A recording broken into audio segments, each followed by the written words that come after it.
Hi, this is Mario Romero with the Romero team at the Melcher Agency. I'd like to thank you for taking time to watch our video. This is a series of videos on nonprofits and local businesses within the community.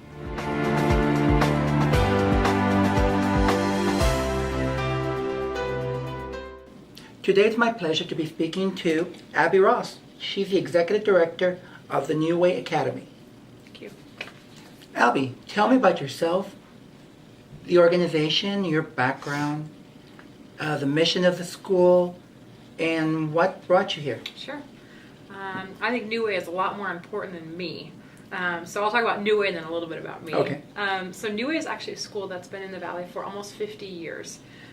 We were started by two moms who, at the time, public schools were not diagnosing for learning differences. And so during that time, teachers were really telling their kiddos that they were all the bad words: stupid, lazy, unmotivated. And so the moms, obviously knowing their kids better than anyone, knew that that wasn't the case, but they knew that they learned differently. And so they removed them from that public school setting, found a church very close by here, and said they were just going to start trying different learning methods. And fast forward many years later, and there's lots of diagnoses now that I don't think are as shameful as they once were. And so to be a student that has a diagnosis of dyslexia or attention deficit disorder, or that fancy term executive functioning, which is really everything that we all struggle with to some degree, but for some students it's crippling. Time management, packing up your materials, knowing to take your English book to English and your science project to science, really managing a calendar and a schedule, those things can be really tough for kids. And New Way is a school where all of these really qualified teachers come together to focus in on that type of learner. We have 215 students in grades kindergarten through 12. Oh wow, so it's high school as well? High school as well. They all have their own buildings on campus, so really they see each other at the beginning and the end of day. But when we ask our kids if they would like us to split and have a K through 8 school and a high school, you would think, particularly the high school students would say, yeah, we're ready. And they never do. They love that mentorship that they have with the younger kids. So it's really, how many kids again? 215. Wow, that's really... Perfect size. How large is the classroom? So our classrooms are huge, but the numbers of students in the classes are very small, and that's really a niche of what New Way does. So for a lot of our students, they're coming from an environment where they may have had 25 to 35 students in their classes, and if you are in 8th grade and you're dyslexic and you're reading at a 2nd grade level, what students tend to do is to sit in the back of the room, behave really well, and maybe copy on a friend, or count when they're supposed to read a paragraph, and then every time they get to that paragraph, leave the room, use the restroom. And so sometimes you can really slip through the cracks. And so part of the model at New Way is that in every classroom, on average, the teacher to student ratio is 7-to-1. And if you're in a reading therapy class, it's often 1-to-1 or 2 students with 1 teacher, because we're retraining your brain and figuring out where all of those gaps are. And if you can't read in 8th grade, you're not going to be reading in 9th grade or 10th grade. And so we go back to the basics and figure out what do we have to do within your brain to figure out how you know that you've memorized cat, but you don't know that cat actually is cat. You just know that it's cat. And you cannot memorize biology terms and history terms, and certainly not terms in college. And so you've got to be able to decode words, and that's a big thing of what we do here. Wow, that's very interesting. Now, do the parents have to, how involved are the parents? How do they find the school? How do the kids qualify and apply? Good questions. So it's really, it's all over the place as far as how students end up at our door. A lot of times it's through a doctor or a psychologist or potentially a family friend, someone in their neighborhood that has had a student that's attended here. Sometimes it's through seeing an advertisement in Phoenix Magazine or Raising Arizona Kids time after time, and deciding finally, I thought it was a 2nd grade teacher's fault, or I thought it was a 4th grade teacher's fault, and finally realizing that it's not anyone's fault, but that your child needs a different model of education. And students come to us in all different types of ways. We are an independent school, so what that means is because we don't open our enrollment to any student that would want to come through our doors, we're very mindful of making sure that the students that we accept here match the learning profile that our teachers are so well qualified to teach. Okay. So you have to have one of those specific learning differences to come to New Way. Dyslexia, attention deficit disorder, some students on the high functioning side of autism. And because we do teach at a grade level, we remediate where we need to. And we also put students in more advanced classes when they need to. But we want to make sure that we're really being holding true to that profile. And so students do apply when they come to New Way. We look at all of their testing evaluation to make sure that they are a good fit. And then they come on a visit and they spend a couple days at the school. And then pending all of those processes, then we accept them into the school. And we do that throughout the year, not just at the beginning of the year. Well, tell me about yourself, how you got involved in this type of specialized education. Interesting. Well, I was a small town Oregon girl. My parents are both public school teachers. I never wanted to be a teacher. We're in Oregon. In Myrtle Creek, right on the I-5, very close to Roseburg. Okay. And never wanted to be a teacher, not because I didn't have all of the respect in the world for them, but because I was so sick of creating bulletin boards by the time I was in 5th grade. I was terrified. We would go to school specialty stores, and I thought, I never want this to be my adult life. But I think in my heart of hearts, I knew that education was really what I loved. So in college, I was a political science major. My plan, fully 100%, was to go to law school. And decided when I graduated college that I just didn't quite feel ready to make that type of commitment, and certainly didn't have the money to do it. And so I joined Teach for America, and they placed me in Phoenix. It was my 8th choice. I actually called them and said, I really am so honored to be in TFA, but I think you ranked me wrong. I'm not going to Phoenix. I have freckles and fair skin, and I don't want to be in Phoenix. I'm a small town Oregon girl. I'm going to New York City, Boston, Philadelphia, Miami, Chicago, anywhere but Phoenix. And they said, well, that's where we need you based on what you studied in college, and you'll be going there. And I thought, it's 2 years. I'll go right back and go to law school. How hard could it be? I've known a number of people like the TFI group. So it's often what happens. And I think what happens really is that you're put into a school that you probably yourself had not experienced. And so for me, I came from a very middle class family. I had a decent education, but to go into a school 30 minutes from here where did you wind up? I was in the Dysart district. Okay. In El Mirage, so I taught at Dysart Elementary. And still feel like, at my core, I'm a Dysart Eagle because I loved my experience there. But the students there that I really felt most connected with were those students that had learning challenges. And as a teacher of a class of 35 8th graders, when I'm trying to build a culture of acceptance, and a teacher will come to the door and say, Johnny, come with me. And he has to leave to go get 15 minutes of specialized services when I'm just getting him into a group and building a friendship. And then now everyone in that room knows that he's different and he's less than because he needs extra help. And I never felt like that model worked for my students because they would come back and maybe would have had their work done for them, or maybe they were thinking about what we were doing, and it didn't feel like that time was very valuable. And so when I left that 2 years, I really left primarily because I wanted to immerse myself in special education, and found New Way after those 2 years. I know in the 60s, these children usually went into special ed. And if it didn't fit, if there was any issue, the problems, special ed. Sure. And they didn't get really anything. It's just kind of go to a room and just isolate them. Right. And I unfortunately think that that sometimes happens still, and sometimes it's because there's such a shortage of teachers and such a shortage of good special education teachers that I have seen sometimes when you've got students with very differing diagnoses that they're blanketed as being a special education student, and then they're put in a room together because they all have a special and unique need.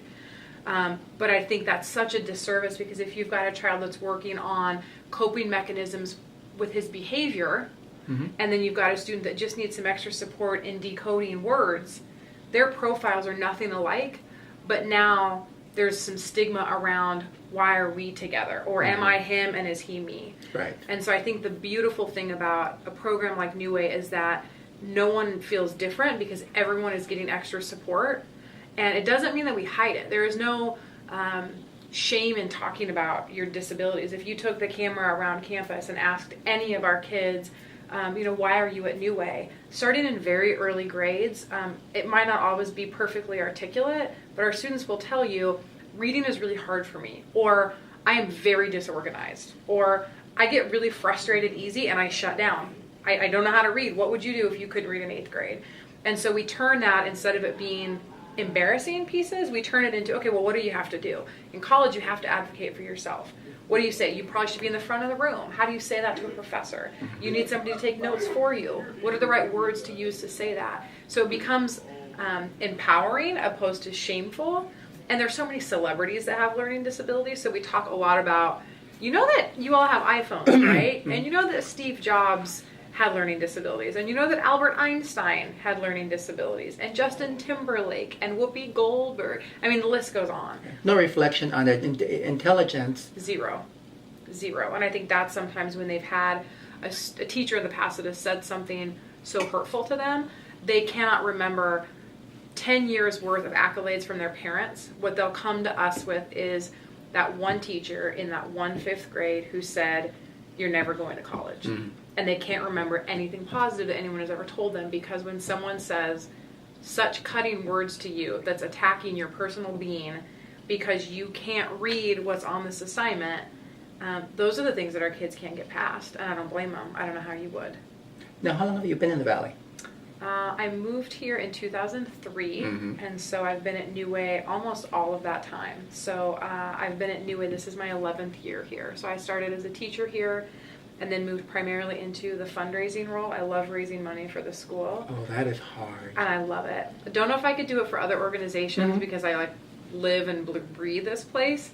But now as the executive director, really work sort of in all the different facets of the school. And then we also have a head of school, Mike Walker, who we share a brain, if you will. We started here the same year, and he works on more of the internal control side of the school. Yeah. Two-headed.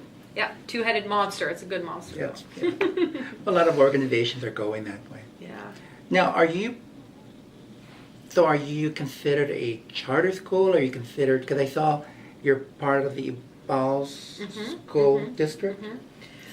So you're asking really good, intuitive questions. I like this. I wish more parents asked about these things, because I think it's important to know what school model you're going into. So the Balls District is incredible. This school is a property of the Balls District. Okay. And their preschool, Orangedale Early Learning Center, is on this property as well. And so they made a choice. Their board chose a couple years ago to shut down this campus that was their junior high. Enrollment was having some difficulty, and they really wanted to feel like the rest of their campuses were full, where instead of having several campuses that were offering a mid-capacity. Okay. So they shut this down as their junior high and moved their 7th and 8th graders back to schools. Okay. At that same time, we were looking for a new campus. We were about 3.5 miles away, and our roof was falling in. The school was very, very old. Were you in the church at the time? We were not. We had moved from the church. We were at 77th Street in McDowell. There's a Fry's and a hotel there on the corner, and there's a tiny little pocket back there. And now Chrysalis Academy actually has done some great remodels, and they're now in the same facility. I've heard of them, yes. And it's awesome that there's a school still there, because there were talks about it becoming a hotel or apartments, and I love that it's still a school. And so we had approached Dr. Smith, the superintendent of the Balls District, and said, we're doing the same work, and we're very different schools. We're an independent school. We're tuition based, although financial aid tuition based, and you're a public school. And a lot of times people see a private school, if you will, and a public school having zero commonality and really at war with each other, because they see each other as taking kids from one another. And I understand that. We are not a typical private school, and we are not someone, and to be totally candid, that when you have a child, you don't look at that child and say, I hope they go to New Way. And that's a really hard conversation to have, and it makes me a little emotional saying that, because I think about how many parents probably come here for the first time and wish that they weren't here, and we really try to get them to a place of understanding that it's wonderful that you found a school like New Way. And I think that that's when Dr. Smith shifted his lens and thought, this isn't a battle between two schools that have very different philosophies. This is a battle for kids. And it's a battle for letting you come into this school. We're in a long-term lease with the district. And so we've done a lot of collaboration. Some of their leadership team is on this campus. We have some students that are just beginning to intern in their preschool. And so I feel like it could be a lifetime movie, sort of like beating the odds of this public and private battle, and how when you really strip away all of the bureaucracy, if everyone truly is in this work for kids, you can get past all Yes. of the other things. And I think that we're probably one of the first public-private relationships that have grown in the country, I would say, because every time I tell someone, wait, you're in a public school building and they're okay with it, it is because we've all come together for the right reasons. Right. So, yeah, we're very happy about being here. Well, I'd like to thank you for spending time with us today and telling us about yourself and the Academy. Can you give us the address, phone number, hours of operation, your website, and also how people, you had mentioned fundraising part of it, how the public can help? Sure.